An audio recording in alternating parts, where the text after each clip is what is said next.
It's NFL Week 14, and our Washington Commanders have their bye week, but here at Ref the District, we don't take any weeks off.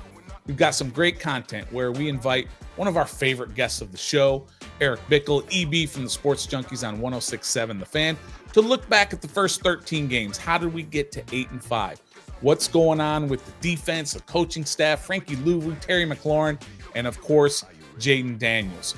One thing that stood out to me in this interview that you're about to watch is he said he's trying not to look forward too much, not towards the end of the year or the next week. He's just enjoying the ride, enjoying what Jayden Daniels is doing and the offense is doing. So check out this fantastic interview here. Make sure you hit that like button, hit that subscribe button, and the notification so you know when we have content, which of course is all the time. Once again, it's EB, Eric Bickel from the Junkies on 106.7 The Fan for our bye week breakdown here on Ref the District. EB, Eric Bickel from the Junkies. We appreciate you coming on with us here, Eric, and talking about the bye week so far for the Washington Commanders. Now, Stoner, you might have missed it, has been talking fairly Debbie Downer. 8-5 Washington Commanders. But where are you feeling as probably the resident Washington Commanders fan with the Junkies? How are you feeling about the Commanders this season? Well, first of all, hi guys. Thanks for having me on. Appreciate it. What's up, BB? It's my pleasure. Yeah, great to see you guys. I don't know why. I would first like to hear why Stoner's down. Honestly, like what? I mean, I'm pretty excited. Yeah, I mean, Nathan's really trying hard to put me, as the bad guy here. I'm not down on them. I'm just putting in context that their 8 wins are all against terrible teams. Their best win is Arizona, who's 6-6. So I just try to put it in context to say that this team may not be as good as we think they are, but that doesn't mean that the entire season is not overall, and I do this in quotes, a success. Totally.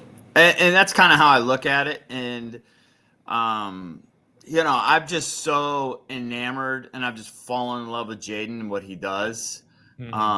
Everything about the kid on and off the field. I mean, he's just amazing. I just love him. I mean, he's way better than I thought. Way better. And so he just gives me hope for the future that all this is gravy. I will admit I'm weird. I'll admit that. But I'm not even like looking ahead that much. I don't really look at the standings. Like, I just want us to take care of business and play well and score points, be exciting again. The rest of it's going to take care of itself because, I kind of determined early on. First of all, nobody here picked them to win the Super Bowl, right? Nobody picked them to contend for a Super Bowl. In fact, few of us picked them to maybe squeak into the playoffs. I think I had them at 9-8, crossing my fingers they'd get into the playoffs, right? And that was pretty optimistic. So this is like all gravy. I love it. When we play some teams, the more elite teams, I don't think we measure up pound for pound. That's okay. It's the first run at this. We got our guy. Like, that's the most important thing. And I talk, and I kind of pick at our producer, Drabby, about this all the time. He's like, yeah, he's pretty good. I mean, pretty good. What are you talking about? This kid can do it all. Like, and I really believe that. I think what's happened so far is kind of what those of us that were optimistic about it, were like, wow, this kid's kind of got everything. You just gotta keep him upright. He seems like a smallerish guy, and he puts himself out there. His nickname by one analyst in college, I've talked about it a bunch of times, was Johnny Knoxville. All those car crash collisions he was taking. I mean, I think it's a great nickname, but he's done a better job of that. And so I'm just like thrilled. And like early on, I was like, I'm not one of these guys like the HGTC guys where like I just pick us every week. I can't do it. I'm not wired that way. I have to pick who I think is going to win. I root for my team every week, but I'm not going to pick my team every week. Like, I just don't think that that's realistic. So like I picked us to lose to the Ravens, of course. I picked this. I think I picked this. I don't even know. I probably picked the Steelers. I'm 99% sure I picked I'm like 11-2, I think, picking the team this year, right? I mean, when we're playing the better teams, I'm probably going to pick them right now.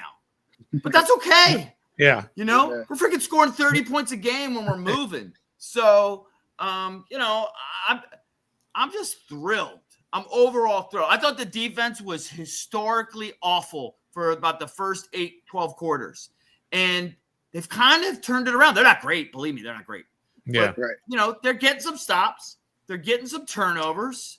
I think they kind of found their swagger again a little bit offensively. So personally, I don't care what happens. Just be productive on offense, score points, keep Jayden healthy, let Jayden cook. Yeah. And I'm excited because the future's bright. One of the things I'm going to kind of force you to look into the future a little bit here, but one of the things that we went back and forth on is that this team could finish 10-7, right? And be the team that it is. And then if you look to next year, and I don't know if you have looked into it, but they play the NFC North, which is Detroit, Green Bay. I haven't looked into it yet. Right? My God. All right. And then they play the AFC West, which is the Chiefs and the Chargers in Denver, right? They're up and coming, right? They could go 8-9 next year and actually be a better team. Maybe, but you're getting crazy. You're getting crazy. Thank you. Just getting a little crazy. Slow down. You. You don't even know what they're going to do in free agency in the draft. We could be a totally different, more dominant team. Sure, this exact same team with the 100-year-old linebacker and some of these other pieces. Sure. But we're gonna address these things. Right. You know, we're gonna let Adam cook. He's done a So are pretty the good other job teams, so far. though, Eric. So are the other teams. Oh my gosh! We're gonna address Of their course. shortcomings. Yeah. Of course. Yeah. But I just have faith in the structure. Mm-hmm. I think That's that the fair. young guys are going to get better. I actually love Ben Sinnott, and he's done nothing. Like, he's done nothing. He I think blocked he's going to be a well player. on a Jayden Daniels 20-yard touchdown run. He blocked superbly out in the open No, but I space. think he can catch the ball and run over guys. I think Luke McCaffrey, I mean, everybody sees that talent. Like, that kid's underutilized. They'll figure that out. I mean, Terry, man, I think sometimes I just don't appreciate him enough. I've said 100 times, I wish he'd marry one of my daughters. Like, I want him in my family. I want him at my dinner table. I want to break bread with him. I love him. But I didn't know that the team fed off his energy quite the way it does. It really does. So, I mean, listen, I think we had a guest on. I know Stoner listens to the pod. Like, we had a guest on that said, it's right before we played the Eagles. Like, how many of your guys on offense would start for the Eagles? Right? Pretty hard to come up with more than one or two. And so but that's fine. That's fine. This is year one, right? So we still got a long ways to go. Keep your expectations realistic. I thought they did a remarkable job in the offseason with who they brought in. Like the leadership of Wagner and Ertz, and they can't stop talking about it. And I think it's really been impactful. And slowly those guys are setting the tone. I think a lot of people it's very cool right now to make fun of the word culture. And I could tell you, being around sports my whole life, culture is massive. It's massive. It's everything. Unless you're like the Cowboys, you know, the 90s, and everyone's doing blow in the White House and you got all that talent. But by and large, they probably have pretty good culture, to be honest with you. Different kind of culture, but they probably have a pretty good one. But culture is so important. And I think we've got, for the first time in a long time, great culture along with everything else. So I'm very optimistic. I'm not looking down the road that, you know, we already play the Chiefs next year. Like, I don't care. Okay. Stoner's already written You're us getting off. crazy. We're 8-9. I'm not going to let him back down from that either when we do our season predictions next year. 8-9, Stoner. You're written in. You know what? Permanent. Listen, I got a lot of angst. I got a lot of anxiety. He needs some Zoloft. That's crazy. That's crazy. So, EV, I know you don't look far down the road, but we got 4 games left after the bye. You mentioned you just hope we take care of business. Do you think we take care of business with these next 4 games? How do you see them working out based on what I think it's obviously it's been hard to I mean, actually, and that I think honestly that you look at it's documented. I think I'm 11-2 picking us. So since I am now an expert, I would say I mean, I like us against New Orleans. I just briefly looked at what New Orleans has done. Nothing impressive this year, really. I mean, I'm still scared of Philly. I can't pick us against Philly. Do I think we could beat Philly? Of course. But if you put a gun to my head, I'm going to pick Philly. I'm not stupid. I think Atlanta hasn't really done much this year. Kirk's reeling a little bit. I mean, he's not as bad as he played last week, but so I would pick us against them. And I'm just dumb enough to pick us against Dallas again because that game is just one of those games that got out of hand. And I said this on the show. That game was absurd. It was just the tail. I mean, everybody knows, right? Once we finally were about to tie it up or whatever before, like I had no problem with going for the extra point there because I was like, all right, you know what? Finally, all is right in the world. We tied up this terrible team. We're just going to go kick their ass in overtime. Kick that extra point. No problem. No problem. And I know the kicker had struggled a little bit, but we're going to kick that extra point. We're going to just, then, everything's going to be normal again, and we'll just beat their ass in overtime, and we'll say, hey, you know what, close call. That kind of sucked, but move on. So I had no problem with that. But the moral to that is I still think we could beat Dallas. Like, I think we're a better football team than Dallas. Now, Micah Parsons, and I said it all week, that's where I might be with Stoner a little bit. Like, he's a game wrecker. Like, he's unbelievable. So, you got to count for him. You can't let him kind of get off the way he did. But long answer, I would pick us to go 3-1 down the stretch. Yeah, same. I don't know. I don't even know where that gets us, but that's what I would pick. Yeah, it's a pretty darn good record, especially with the team that has seen 60% turnover. We've talked about how Ron Rivera has just completely messed up this team after 4 years with draft whiffs and free agency whiffs. Now, that's the past. Let's talk a little bit more recency and how the play is going here, Eric. Who, outside of Jayden Daniels, who we all admit is way better than even what we expected, and we expected high things from him. Who has been your favorite draft pick? All right, I'm 54 years old. Just remind me, so obviously Sennett, so McCaffrey, Sennett, Mike Sanistril, Luke McCaffrey. Everyone's gonna say Sanistril. I think he's been pretty friggin' impressive. Brandon Coleman. Brandon Coleman. Mm-hmm. Yeah, Brandon Coleman, because we're not talking about him. Right, because we talked a lot about Charles Leno last year because of what Kayvon Thibodeau was doing to him, all these guys. But we're not talking about Brandon Coleman because nobody's. I would say, with Coleman, and this pretty much goes with all offensive linemen. I know what I don't know, and I just don't know how to evaluate offensive linemen unless they're just getting roasted. You know what I mean? So I just don't. I don't know, but yeah, I think what you say makes sense to me, Stoner. He's kind of stepped in and. Yeah, we're not harping on him like we were Wiley so I think that's probably fair. Probably wouldn't come to my top of mind. I'd probably take those guys for granted a little bit. But I would say Sandstrom probably. At first, if you remember in week 1, he didn't really pop. Right. But he's gotten comfortable and better and better and better. And I just see him more aggressive. And it's funny, B. Mitch said, I don't know if he said this on air, he might have. That I think he said this on air, but when he, went out there in training camp, or whatever, this kid's a rookie and everybody was around him. He was like a leader already as a rookie. He just has that charismatic personality that everybody was drawn to. And I don't think that Jayden's the same way. I think he has charisma and everything, but I just think he's just more cool. But yeah, I would say outside of Jayden, I would say Sandstrom. I mean, that guy, come on, big time pedigree. Played receiver before he moved to DB at Michigan, right? I mean, I'm big on that big pedigree stuff. Nothing's going to phase him.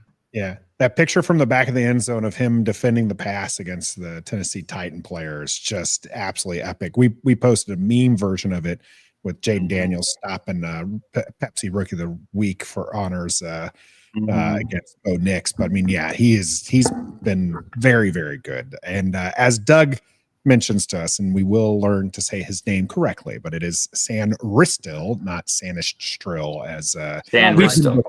Sanistril. Sanistril. I'll never probably get that, but I'll try. Yeah. Don't worry. Trev down there, man, now I'm going to butcher it, but he just calls Iggy a whole bunch of different names down there. Banana Hugh or something like that.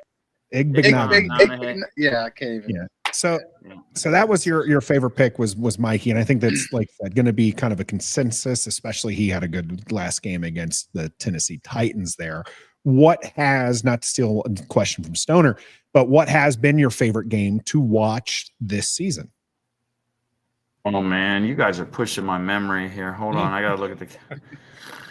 Yeah, I won't call you out and say you forgot that you were going to be on with us tonight until I had to remind you. So, doesn't have the greatest memory. No, I know, but I don't. Yeah, I just I live by the moment here. I don't know. Jesus. All right. So I didn't like the Bucks game. Didn't like that's the Cincy Giants. game. You know what? Cincy I loved. Who didn't love that? Didn't love the Ravens game. Didn't love the Bears game, although we all love the ending. I think it's pretty obvious. For me, it's probably Cincy. Yeah. At first glance. I don't know. You guys agree? Yeah. A lot of people going with that Cincy game. I think what was great about that was the lights were on, right? It was a primetime game. Jayden Daniels looked every bit the part, and he was just a couple of games into the season at this point, and he just had everybody raving about him, and it was obvious he was the best player on the field, and Joe Burrow and Jamar Chase are on the field, and yet Jayden Daniels is outshining both of them. So that's a good game to pick for this the Titans game was unbelievably fun, but it actually got boring. Like, we went so quick. I was like practicing putting during it. I was like, this is a snoozer. Yeah, I agree. It wasn't too about it. It's not Zoloft, but I got a little something to calm me down a little bit here for this. Little orange juice, Stoner. Yeah. All right. There you go. So what would you say so far this year has been your biggest surprise that you were absolutely not expecting from this team? God, I feel like it's cheating if I ask you guys to prompt me. I would say the improvement of the defense. I would say the offensive line. I gotta kind of lock in here, right? Well, what about this? I don't know if you were a Dan Quinn guy. Were you surprised? Are you surprised of kind of how much you've fallen in love with Dan Quinn and his leadership and coaching style? Here's what I say. I was for Dan Quinn. I supported it because I knew he was a football guy. I liked what he did with Dallas and Seattle and everything. I wasn't necessarily a Ben Johnson guy, just because I heard that guy talk one time and I was like, this guy sounds like a weasel. I like, not in a bad way, but I'm like, how's that guy going to command a room? I don't know. He just didn't seem to have the balls for me. And so Quinn has that. The one thing I would say about Quinn, it kind of irks me a little bit, and it's just because I'm a jerk. But it's just a little too cheesy, maybe for my taste. Like, it's a little cheesy, all the shtick. All right, we're gonna rock now. I don't know. It's just a little I know people won't like me for saying that. I'm sorry. But I'm pro him because I think, I just think he's a quality football guy. I think he lives and breathes it. I think he's real. I don't think he's fake. That might be a little fake, but I think he loves it and lives it and breathes it. And I think Ron would just show up, go to the car wash, get his car detailed. You know what I mean? I think Ron was just cashing in checks, and I just, God, what an awful taste in my mouth that was. You know what I mean? So I like Quinn. And obviously the guys respond to him and everything. But I do think that, honestly, big picture, biggest surprise, I thought the offensive line was going to be a real issue. And I think you have to say, outside of maybe, what was it, the Cowboy game? I guess it was the Cowboy game where I thought Jayden was under a lot of duress with Mike and all those guys. I think they've done a pretty darn good job, especially obviously run blocking. The boy, I think Brian Robinson's awesome. We have him on the show all the time. And I actually said, again, here's a back patting, that I thought Brian Robinson in training camp, or when we saw him running, I was like, man, he looks poised to have a big year. He looks a little quicker, a little more burst. I didn't really see it this year. I saw it, right? I was like, oh, this is why everybody likes him. I see that extra little get up in him. And I think he's benefited from the offensive line. Are you kidding? On Sunday, I mean, there were some huge holes. I think Stoner could have ran through some of those. I could to have. be honest. Rodriguez looked pretty darn good, and that's for certain. Yeah, and Rodriguez looked good, and all the boys look good back there. So I'd say offensive line, and then just sort of the in-season improvement of the defense to like be palatable, like to be workable. You know, they're not great. The back end's not great. We all know that. Like, you know, I don't think we pressure as much as we could. But I mean, are you kidding? The defense improvement, I think Frankie Luvu's all over the field on Sunday, like from play one. Yeah. Jeremy Chin Fowler's flying been around. a revelation, right? Fowler, like, so I don't know. I'm gonna stay on defense for you, EB. Do you think Marshawn Lattimore coming back after the bye? It's been rumored that it's going to happen. Do you think that will have an immediate impact on this defense this year, or are we going to see more of an immediate impact next season? I mean, you guys probably you gotta give him a little grace. Probably might be a little rusty, you know, not having played in a month or so. But right. I think he will have an impact. Absolutely, absolutely. I mean, I think it now all of a sudden St. Juice doesn't have to take the top guy as much, right? I by the way, I also think St. Juice is better than people think because he's always there. He just has the worst ball awareness in the history of mankind. Turn your head around, kid. But he's often there. Like he's there. Now he does get run by, of course, but oftentimes he is there and just doesn't make a play on the ball. There's a remarkable stat that my buddy Pete Haley sent me that, and I think you guys know this, but I think in college, in 30 games in college, he had 0 interceptions, and in the pros, he's had like 40 games, and he has like 1 interception. So in like 70 games as a DB, he's got 1 interception. Like, what you got to have a tip ball or two that you know what I mean? Even Forbes has got more than that. Yeah, Forbes. Yeah. So, by the way, they showed there's video. I retweeted it of Manny working out today with the Rams. And he's wearing shorts and those little twig legs. It's the most shocking thing you've ever seen. I mean, they're literally twigs. Remember I can't believe he said he had gained like 8 pounds or whatever. It's not possible. I mean, honestly, it looks like someone like on the cover of like a magazine where everyone's like sick, like there's there's starvation or something. Like it's not good. I root for him though. I'm not trying to be mean. It's kind of shocking. It's just shocking. Yeah, very, very slight frame. Not slight of frame, however, is Jonathan Allen. I know he used to join you guys as well. Armand is asking, is Jonathan Allen gone after this season? What do you think, Eric? I mean, I certainly have no insight on that. I think that you could easily make a case for it, right? Because I think, you guys would know his contract better than me. Was he have 1 more year on the deal? I think is that right? That is correct. It's not guaranteed, isn't that right? He's gonna want more guaranteed money. I think he'd be a piece that other people would want. So I think I don't know that you could say there's been a dramatic drop off with John out there, and that's not a shot at John. It's just like the other guys are kind of doing okay. I don't know. So I think he could be a piece that could, and I think he would never say it publicly, and he hasn't said it to me privately, but I would think he'd probably be open to it if there was an opportunity for him to maybe go to another like winning team, and I think maybe we could get some pieces. So I would think he might be a prime candidate to move on. It might be beneficial to everybody. Because I still think he's, a tank. Teams are going to want him if you put him out there. Sure. So if we get a few pieces and, maybe that's a position. Look, I think they're about to cut Mathis. There's a good chance. Fedarian Mathis is on watch. That's for certain. Yeah. So I think we have some depth there. I think Johnny Newton's going to be a superstar probably. They're going to be pretty good. Maybe I won't say super. Maybe superstars a stretch, but I think he's going to be pretty good. Yeah. I just watched that video of Forbes working out with the Rams. Oh my God. Those legs they're not legs. There's literally no muscle there. Like, and when he's standing straight, he has no you know that muscle like that my kids have, like soccer players have, like over your knees. He doesn't have any of that. It's not there. Like it's crazy. And then I just don't even know how he don't even look that quick coming in and out of his breaks. It's like wild to me. I don't get it. But I do learn from him. I want to say I want all these guys to succeed and make all the money. I'm never jealous. I mean, maybe quietly, but I always want them to do it. Like I root for him. Like go get it. I think I think he was drafted in a bad situation. The coaching last year didn't help.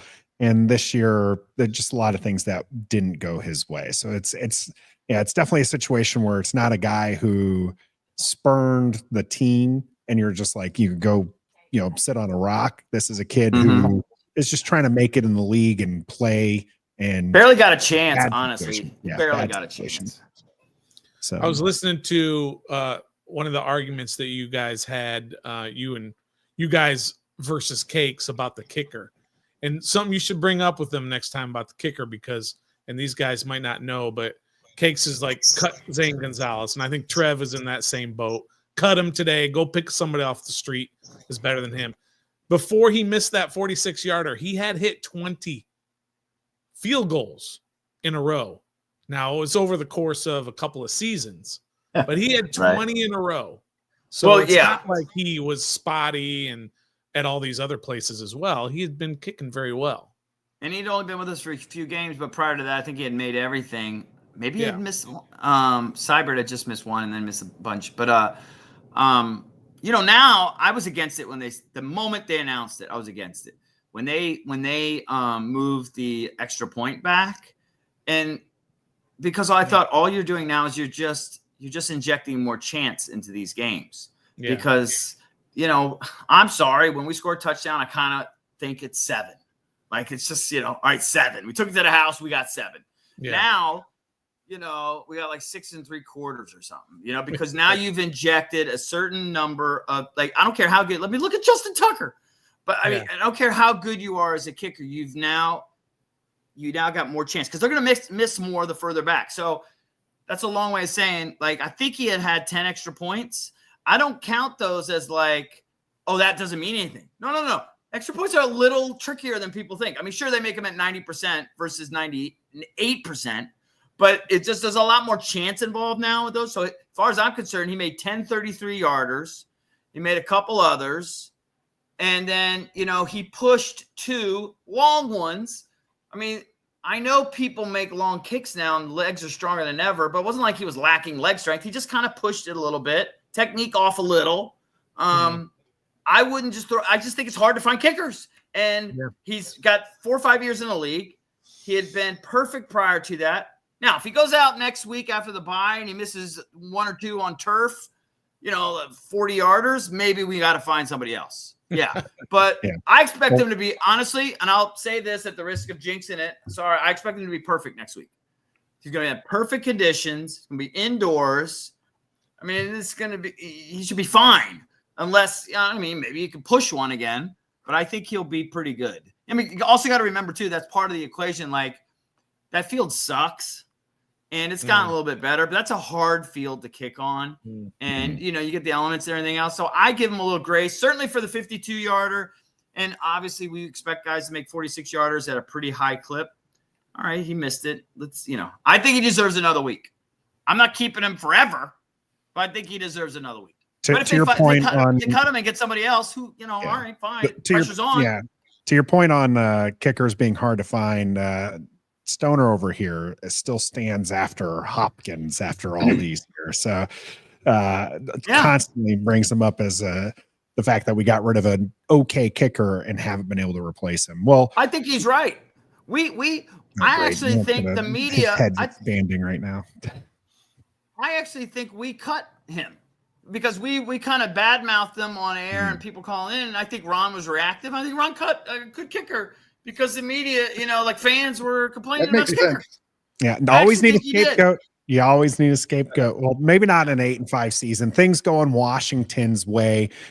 things going 106.7 fans the way. And I know a lot of people give you and the Junkies some trash and whatnot because they don't feel like you necessarily support the team. I know you are a diehard Washington fan, and you guys tell us all the time, and you tell people all the time, you guys do better when the team does better. It's got to be 100%. Feel good out there for 106.7 the fan. You know, it is. It's a great time, but my God, the Wizards are going to be so bad this year. I'm not sure that there's much hope even still for the Nats yet. Doesn't seem like they've been super active, so we might have another torturous year there. The Caps are a bright spot till Cake's jinxed Ovi, but I think he's coming back soon. So the Caps might have something. I think the Caps are the real deal. So yeah, it's a great time. Just honestly, we just need more people to listen on the radio because everyone's just still, you'd be shocked. Not everyone's going to work anymore. People, it's like they work from home 3/5 of the time and they sit there and they watch us on Monumental, which is cool, but it doesn't really pay me that much. Right. So I need you doesn't pay you anything, does it? No, I do. I get money there, but Oh, I mean, I just need I need people to listen to radio again. I need old school people. I need those old schools. Thank God for the podcast though, and I'll give credit to CK. He had the foresight, and we started. He knows better than me, but probably about 2006, we started podcasting our show. So because of that, we have a relatively massive base that check it out every day. And so that's great for us. But man, I wish people would get in their cars and listen to the radio again. Go back to work, people. It sucks being at home all day. I mean, how about we just tune into the radio from home? Is that acceptable? all right. I mean, I guess. I don't want to go. Happy medium there, perhaps. Well, All we right. do appreciate you, EB, coming on here to ref the district, Always. talking these Washington Commanders 8-5. Always. We do appreciate you. Yeah. And Thank you, hope, boys. I appreciate it. Thank you very much.